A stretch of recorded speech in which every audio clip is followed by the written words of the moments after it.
You're listening to the AFTERBUZZ TV network, now the largest new media platform on the web, and your #1 source for after-show entertainment. Very good, Dean Johnson.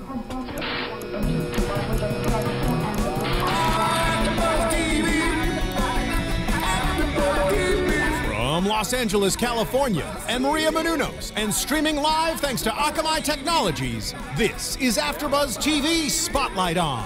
Spotlight On is a long-form interview series featuring actors and TV personalities. And now, from the world's #1 TV after-show platform, this is AFTERBUZZ TV Spotlight On. Hey, AFTERBUZZ TV fans, we are here with another episode of Spotlight On. Today, joining us, Bess Rous. Yay! And here from the Murder in the First panel, Monse Bolanos. Hey guys, I'm Marina Santos. and I'm JB Zimmerman. Let's get into it. Great working with you for the last episode, Family Matters. Thank you. Talk kind of globally about Murder in the First. Was it one of the best projects or the yes. best project that you've ever done? I mean, it's the first time I've ever been a series regular on a show, and so that in and of itself just holds an incredibly special place in my heart. Yes, I want to say it's the greatest thing I've ever done. I mean, it's hard to say that because there have been several projects that I've really fallen in love with, and so it's very hard to pick one, but this experience, I mean, truly, Eric Lodel and Stephen Bochco are, you cannot get better writers. You can't. I mean, it's mind-blowing what they're putting out there, and this group of actors, really, I mean, I feel like I'm repeating myself or sounding corny or something, but I'm being so truthful. They're so kind, and it was just a great experience, you know what I mean? Yeah. We had spending time together. Yeah. Raphael Sabarge. Isn't and he? You guys weren't here, but he said the same thing. Yes. Like this about the cast and about the group. He was just like, it's just the best group.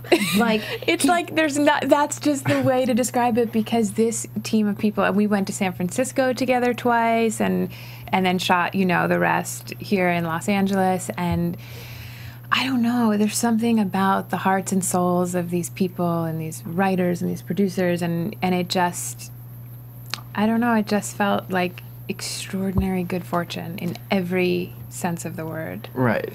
In the after show, we talked a lot about the script and how, short of a time you would get in advance each script, just because they wanted to keep the story very close to the chest.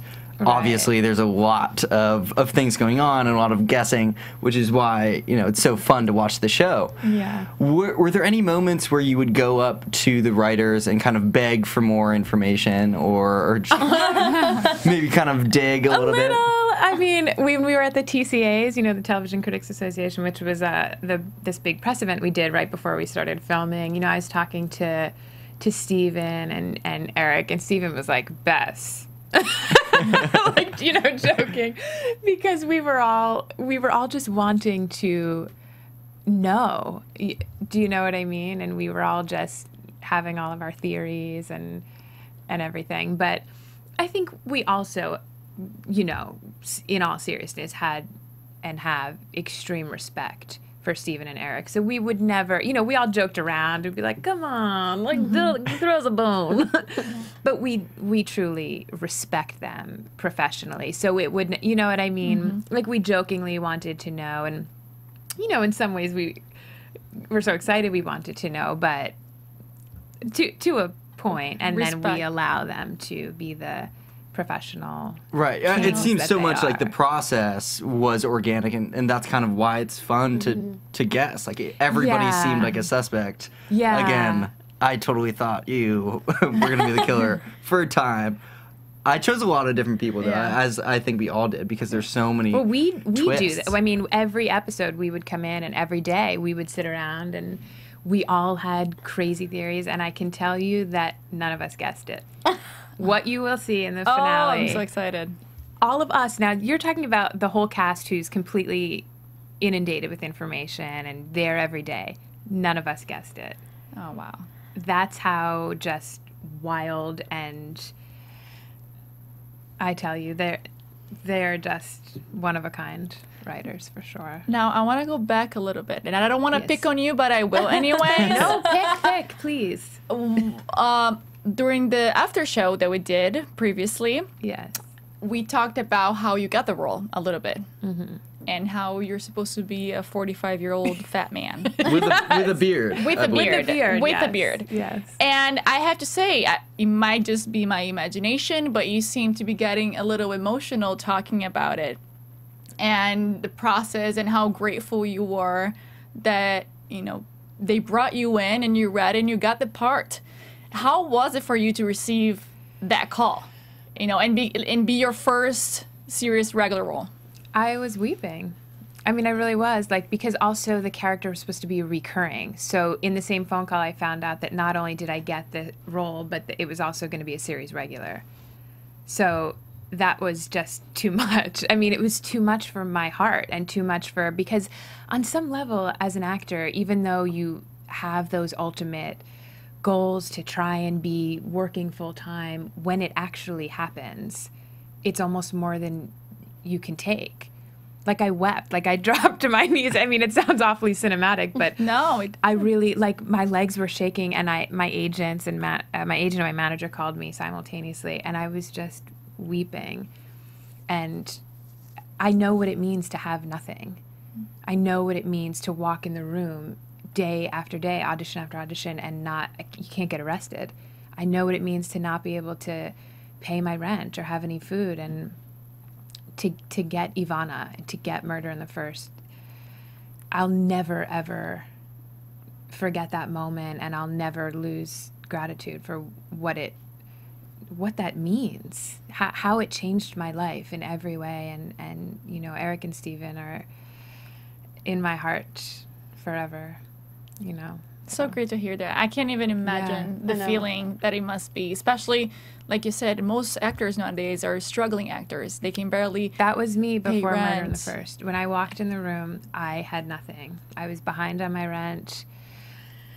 I was beside myself in so many ways, and I didn't know.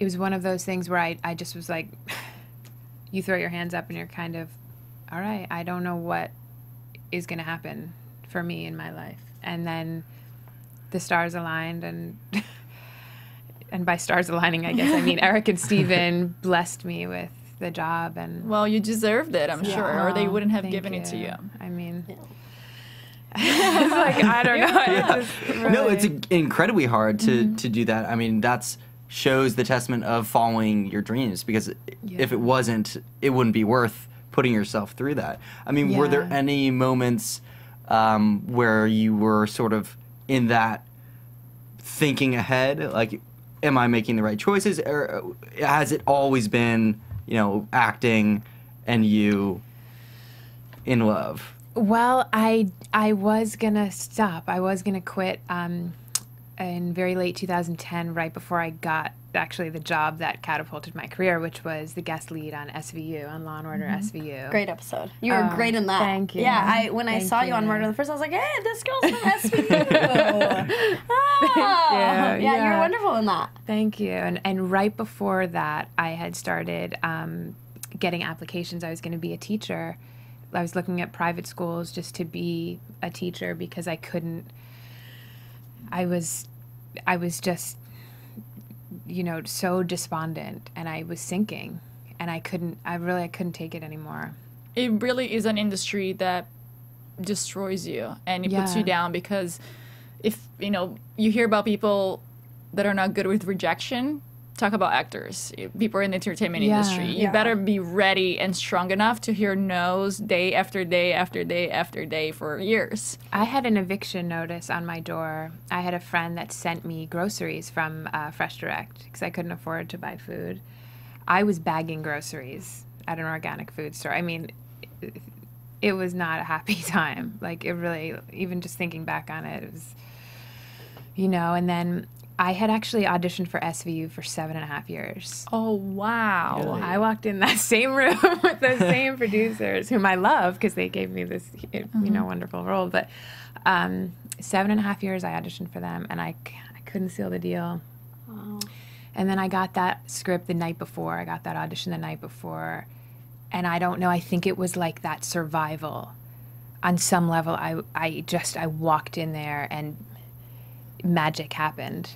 And I got that role, and there was a credit card person called me at my fitting, and I said, please, if you just give me 30 days, I have the money. I just got a job, and this is really true. Like, it all just worked out time-wise, and I said, if you just give me 30 days, I can pay you off fully. And I did, and SVU, again, it saved me. I was able to pay off a bill, and I was able to, that episode gave me a career. I mean, that push. It really did. It changed my entire career. So it's, it's a wild ride, but the benefits are gratitude. I mean, I'm glad. I know that sounds crazy because it's not been easy, but I'm glad for the pain and the darkness, because how could I ever appreciate Murder in the First? How could I appreciate Ivana or understand what Eric and Steven have given me if I haven't experienced what I've experienced? Do you know? Yeah. So for that, I'm grateful. I'm a true believer that God doesn't give you more than you can handle. Absolutely. And that everything happens for a reason, and look at where you are now. It's pretty awesome. Yeah. And it's amazing to hear someone be so grateful about it. There's so many other people that aren't grateful, that make it in Hollywood, and it kind of fell in their lap, and they've made it for no reason whatsoever, and they're not even grateful. And it's nice, even when you were talking when we were doing the first show, and just hearing you speak about the cast and your route to where you are now. I still get goosebumps. I'm like, man, we believe you. Everything you're saying, like, we believe you, and we feel for you, and we're happy you're here. Well, I feel proud of it. Do you know what I mean? And I hope I hope there's some actor listening or watching, and maybe they'll say, let me just give it one more shot. And I hope they get some amazing job that changes their life, because sometimes you need to hear that you're not alone. Sometimes you need to hear that other people were just sinking, drowning. And they want to connect with them. Right? Yeah. There's so many of us in the same situation. It's like, I remember when I was down a lot, I would read biographies about actors, and what truly inspired me was their struggle. Not where they are now and what they're doing now, but like how they got there.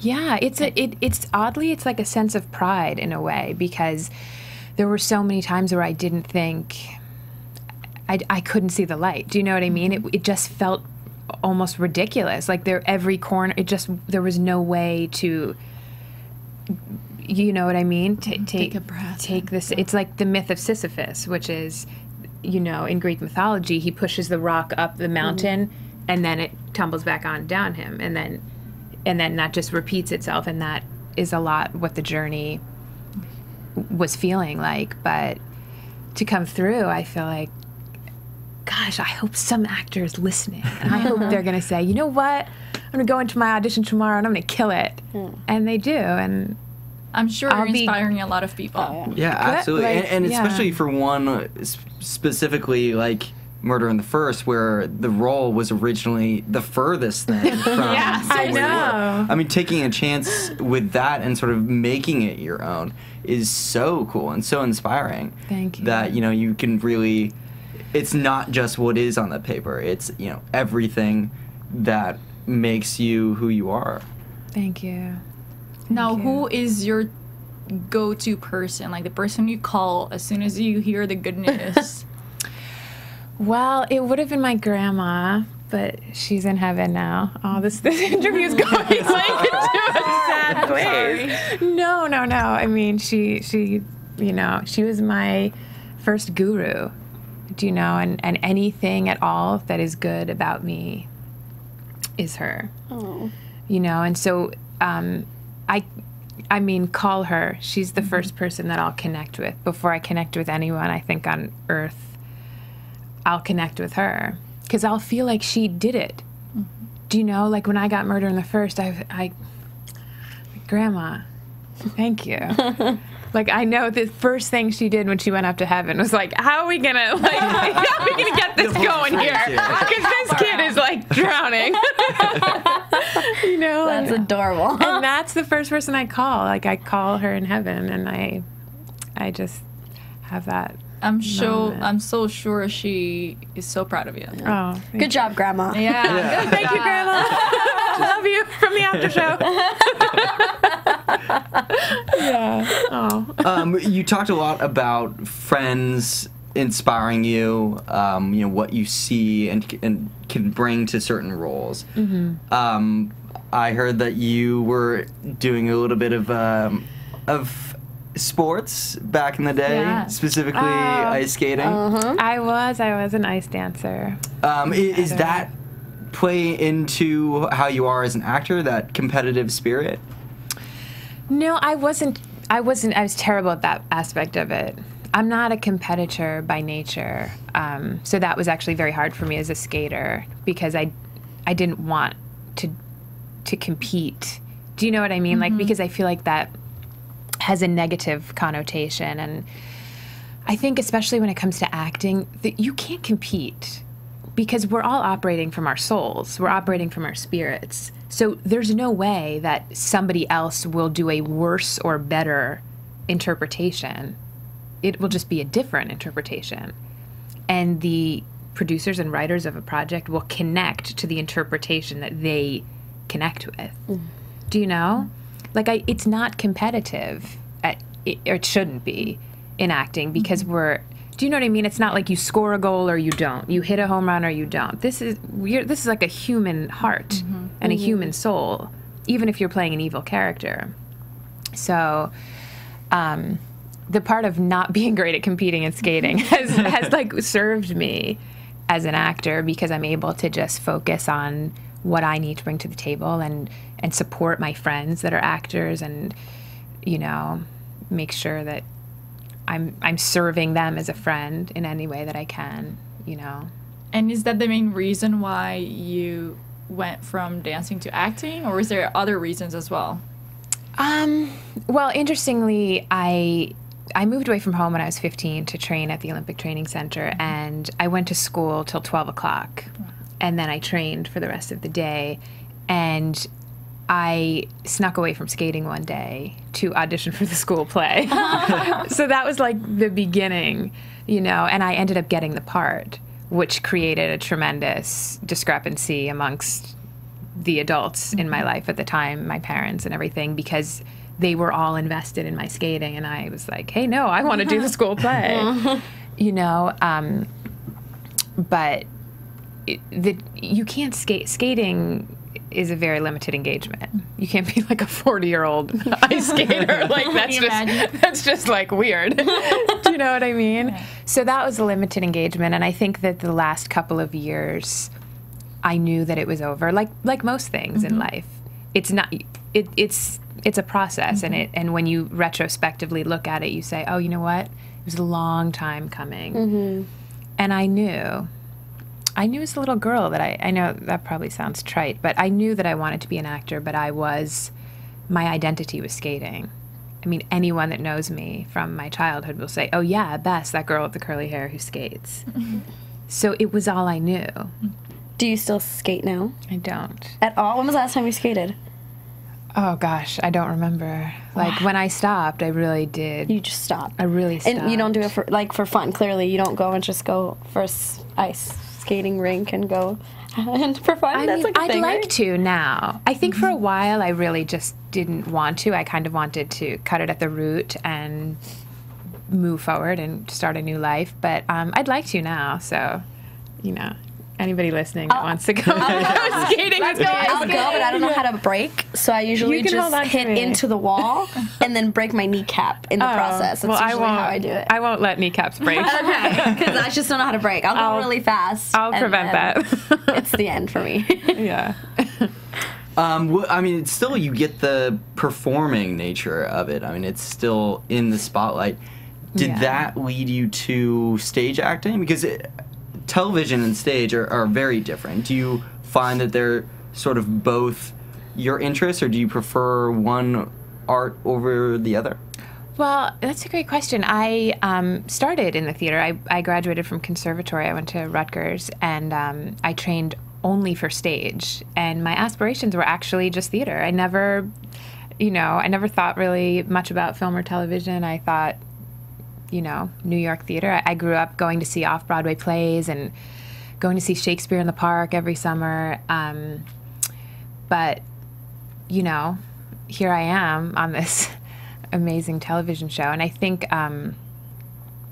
there is a difference, but I think every medium has its own magic. Like film has its own magic, television, theater, they all have their own magic. And I don't think one is better than the other. I think you receive different things. Like when you're working on the stage, it's a one-shot deal. You don't get a second take, Yeah. So you better deliver the goods because, you can't ask them to, do it again. So it's important to me. I always try and remain in the theater, even though I'm now doing lots of television and film, just because it's very strengthening for an actor. It's very, I always feel... The pressure's on. Yeah, but good pressure. Yeah. Do you know? It really, it keeps your instrument, I know that probably sounds corny, but it does keep it very finely tuned, and so. Definitely. I mean, I read that you were in the Jacksonian. I was. Mm-hmm. Ed Harris. How was it working with him? I think that experience was very strengthening. I have tremendous gratitude for that role. That role actually got me so much.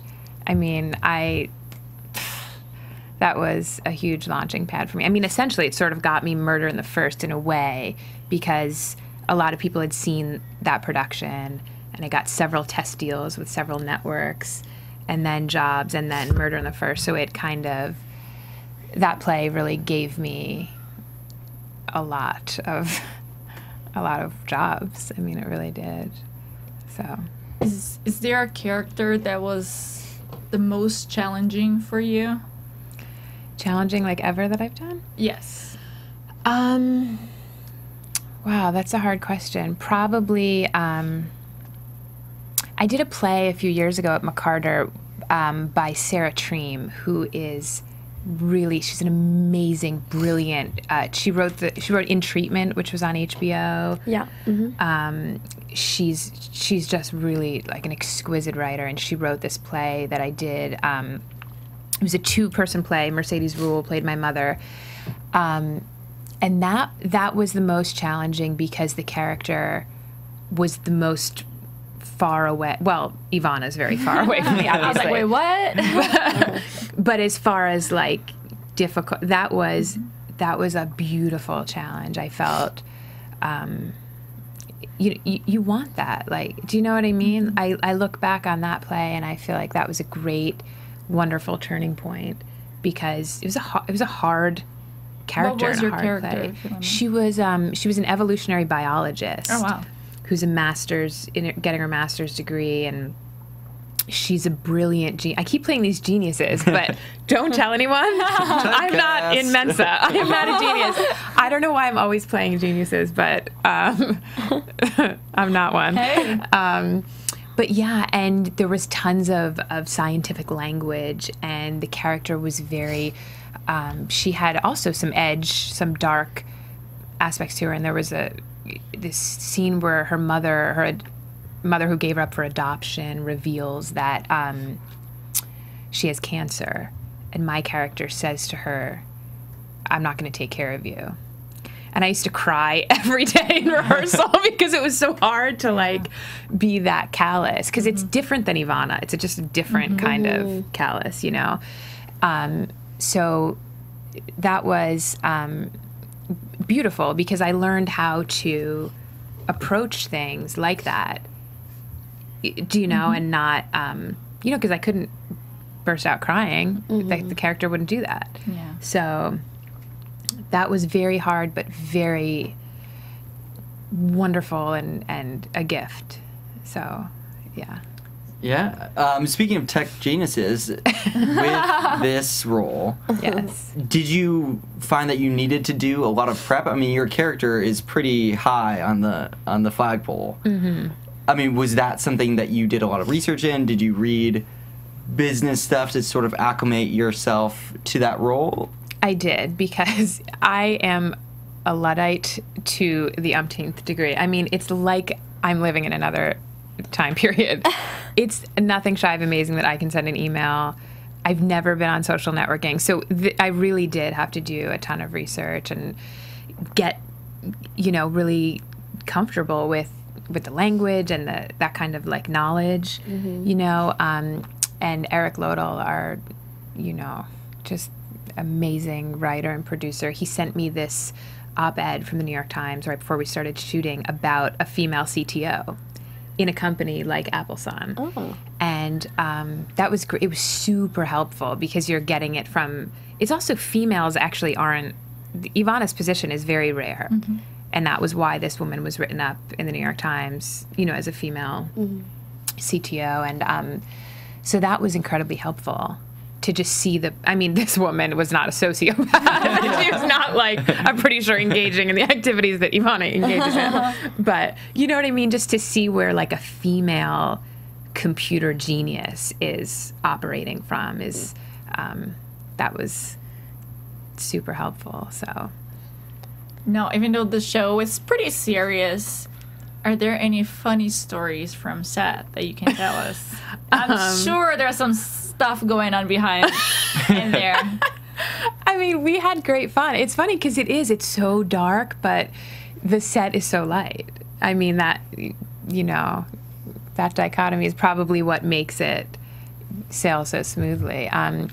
I slammed into a camera one day. I mean, that footage is totally somewhere. It's let us see it. It's so funny. In that scene in Suck My Alibi where Terry and Hildy come to Appleson to ask me questions, I didn't realize that the camera was so close. And I turn around and I'm acting all snotty. You know what I mean? I'm like, wish I could help you guys. I slammed right into the camera. It was amazing. But you didn't get hurt. I didn't get hurt, but I could not stop laughing. So we can laugh freely. It was so funny. Because the stakes were so high, and then I walk into a camera.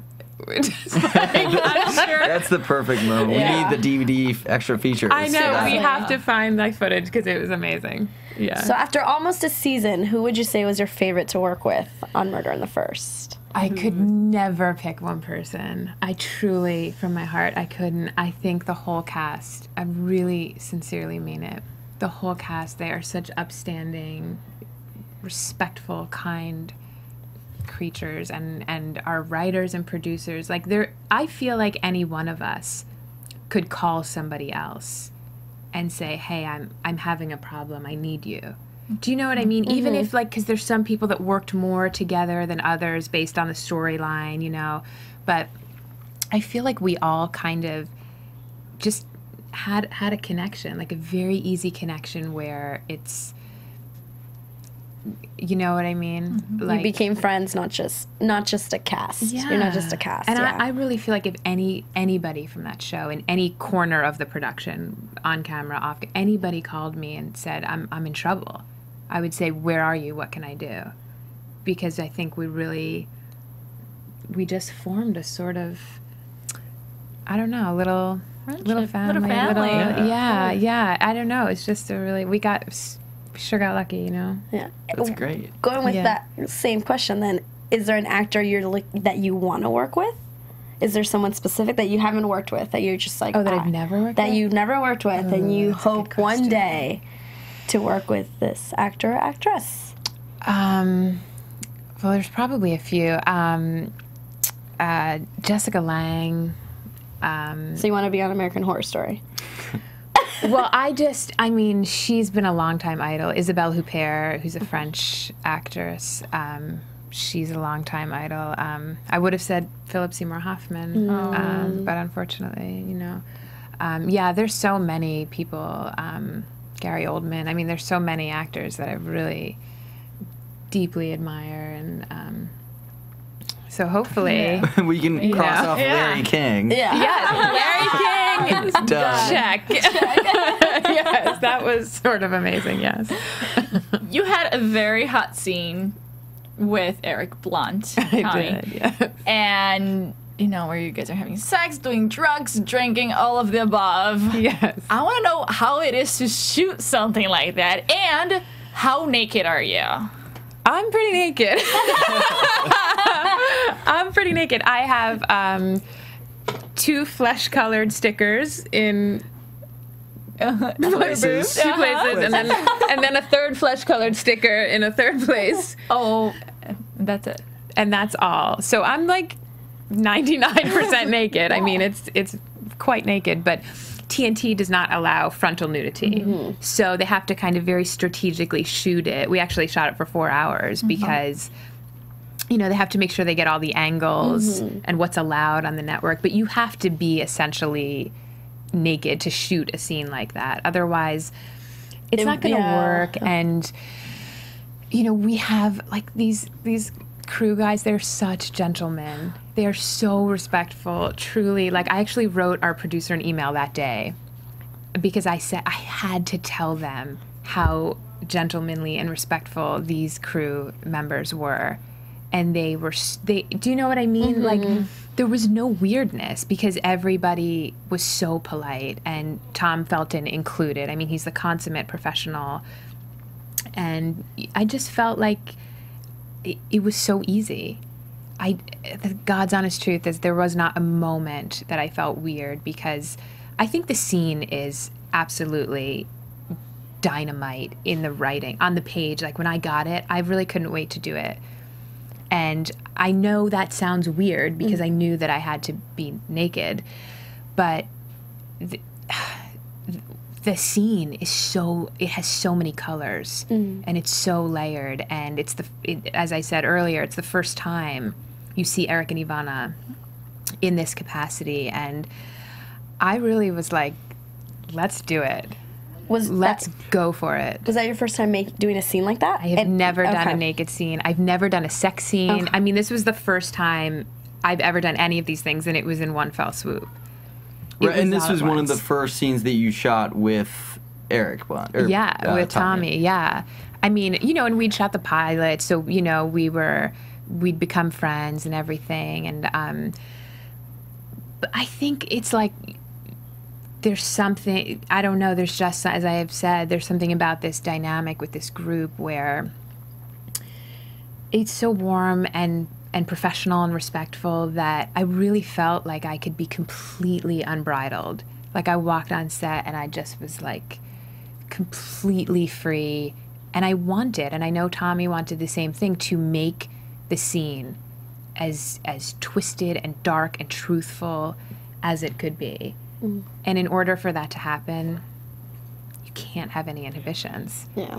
You can't. It was. I mean, that's what Steven and Eric were paying me to do. They were hiring me to lose myself in Ivana, no holds barred, jump in and let it happen. And I was proud. I was proud that they asked me to do that and that I got to do it. And the camera work, I mean, can we just say, like, it was a great scene. Our cameramen on that show, we have Mike Mayers DPing and Alan Caudillo and Joel Schwartz. These guys, they are, I mean, they're artists. That scene, in my humble opinion, and I do not even mean myself, I mean the shots and the lighting, it looks like a piece of art. And that, and that's what we don't think about, right? When we watch TV and movies, we don't think about what actually goes behind it. But it is so much work, especially for a scene like that, where they have to be so careful. The lighting has to be perfect. And like you said, they have to make you feel comfortable, because it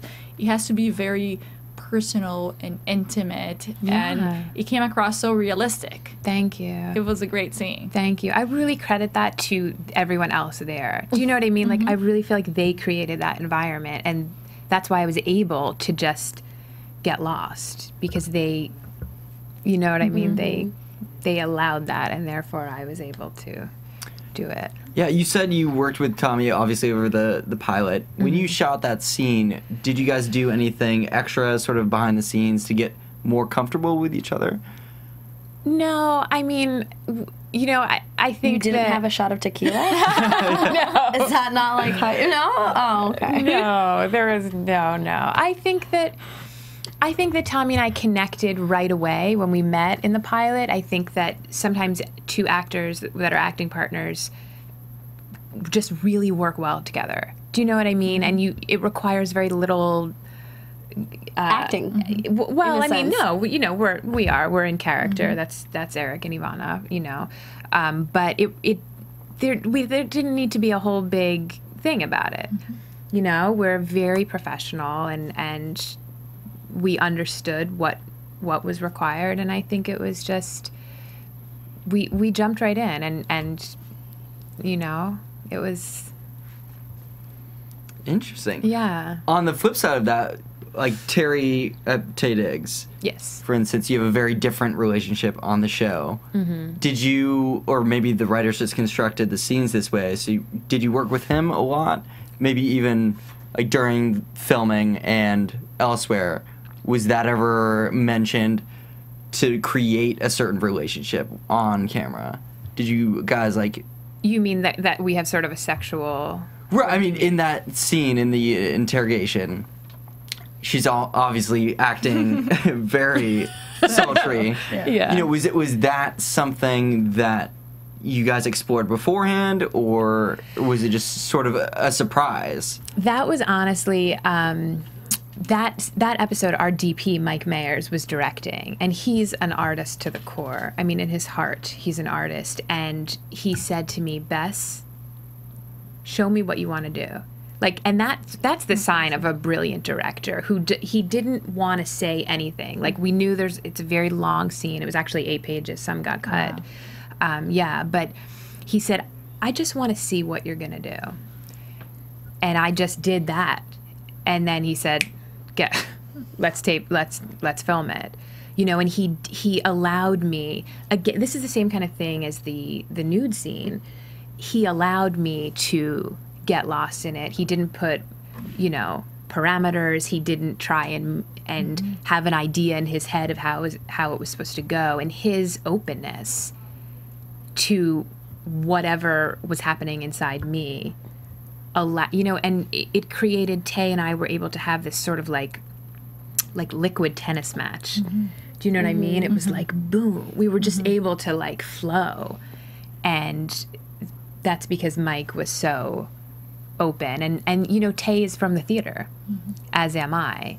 And we later, you know, a couple weeks later, we were, you know, just like talking and we were saying how great that was to just have that tennis match. Do you know what I mean? And he didn't know any of the stuff I was going to do. I got crazy, obviously. It was just like acting nuts. And he went right with it. And that shows you how talented and committed Tay is. He didn't blink an eye. I'm like rolling on the thing. And We were all like, Yeah. yeah. And he didn't know I was going to sit like that. Like, none of that was in the script. And I was so grateful to him, because you could get an actor who'd be like, wait a minute. what's going on? Wait, that's not in the script. Yeah. Wait. And then the whole thing is, the moment is gone. But Tay, he didn't blink an eye, and that's what made it work. I feel like everybody in the show has such a great chemistry. Yeah, I think it just sometimes, as I said before, the stars align, and like, and in life too. Do you know what I mean? You find yourself in situations where it's easy, it's smooth, and that, I think that is a perfect description of Murder on the First. Now, I don't want to jump ahead too much, but what is your dream role? Whoa, you guys are bringing out the big ones tonight. My dream role. Well, Ivana is definitely one of them. This really does feel like a dream that has become reality. I saw Kate Mulgrew play Cleopatra at Hartford Stage in Connecticut several years ago. Now Kate Mulgrew is I believe nominated for a Golden Globe for Orange Is the New Black. She's absolutely gifted beyond explanation, and she's a stage actress. And so when I saw that a few years ago in Connecticut, I thought, wow, someday I would like to play Cleopatra. And I hope, I mean, I don't know if I could do it justice the way Kate Mulgrew just like tore up the stage and made it magic. But, you know, that would be a great role. I mean, there's so many things, you know, maybe there's something that I don't even, like I couldn't have anticipated Ivana, but now that she's here, I realize that she's a dream come to reality. So one step at a time. Full of baby surprises. Steps. Yeah, who knows? Do you take pieces of the characters that you've played with you and kind of develop new ones, or do you try to basically clean the slate when you get a new role? Well, I tell you that they never leave my heart. I mean, I've played a lot of victims. Ivana is one of the first, antagonists that I've played, but it doesn't make her any less, you know, warm and special in my heart. I take them with me because I always feel like, who's going to take care of them? It's this, I don't know where I developed this along the way, but I always feel like if I leave them, who's going to look after them? Who's going to be mindful of them? And I don't know if that's just like sentimental or As it should be a but little, right? You worked so hard in each and one of them. Yeah, I mean, especially in the theater, that because those are long runs. You're often doing the production for several months, so those characters live in you forever because you've spent, you know, a long time with them. But nobody ever leaves my heart. They all like make room in like the, you know, little actor bag, and they just hop in and keep on the journey, like, you know. Well, yeah, you have a lot of carrying to go around. I mean, not just with acting, but your pet project as well.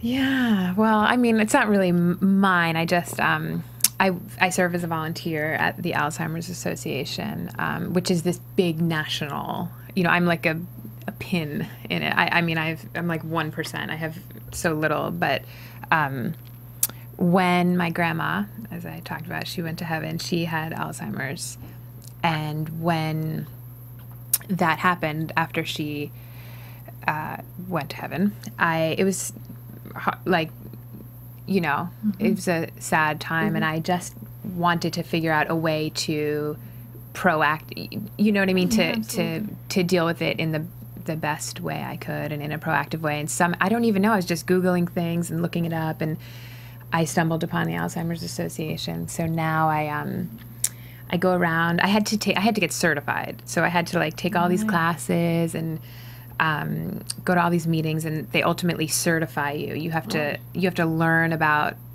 the disease and take all these tests and everything. And so ultimately I got certified, and I go around and I talk to people about it, to different like health fairs and geriatric centers, and it helps to educate people who, it's not necessarily the people who have it that I'm educating, it's more family members who are maybe struggling financially or just struggling emotionally, because there's a stigma about it. Oddly, they're like, people, they don't want to talk about Alzheimer's. It's like it's still kind of a, you know, like a shush sort of thing. So it's really rewarding to feel like even in the tiniest way I'm giving back. Sometimes I feel like it's not enough because it doesn't feel like a lot, but it's something, and it makes me feel connected to my grandma. And you know, there's still no cure, which is a bit frustrating. Right. Like, it does feel like it's not getting the attention that it needs, but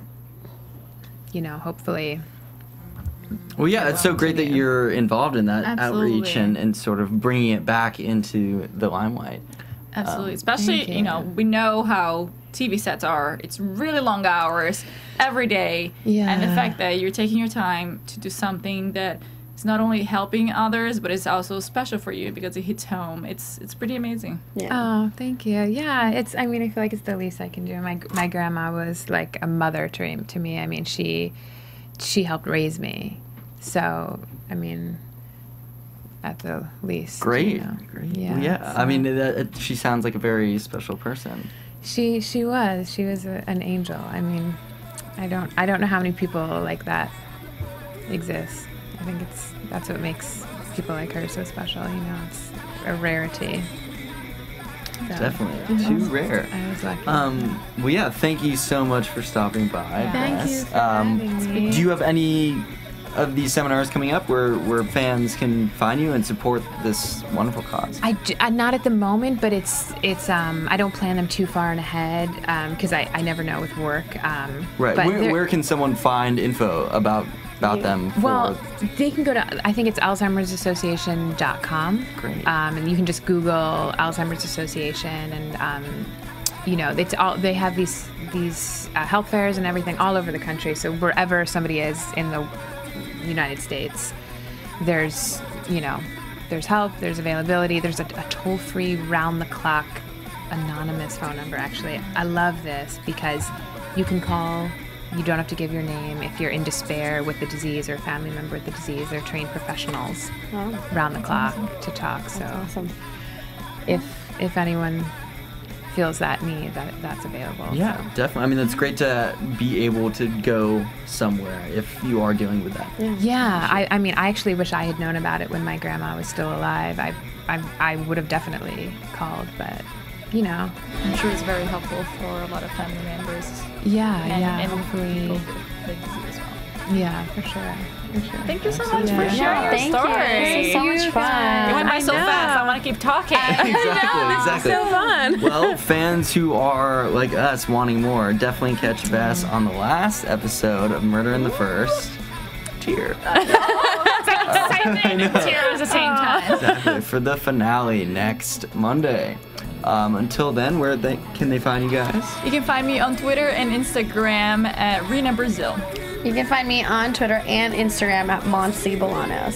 And you can find me at JB_Zimmerman on Twitter and Instagram. Thanks for stopping by, guys. Thank you so much for stopping by. From executive producers Maria Menounos, Kevin Undergaro, Phil Svitek, and the entire AfterBuzz TV staff, we would like to thank you for listening to the AfterBuzz TV network. To watch or listen to other after shows and post comments or questions, be sure to visit AfterBuzzTV.com. I'm Sir Richard Wentworth, and this has been a presentation of AfterBuzz TV. Buzz you later. The views expressed herein are those of the hosts only and do not necessarily reflect the views of AfterBuzz TV or its owners or principals. Thank you for watching AfterBuzz TV on YouTube. For more of your favorite after shows and interviews, subscribe to our channel here, and be sure to share your opinion on the episode in the comment section below here. We'd love to see what you guys are buzzing about. Thanks again. Buzz you later.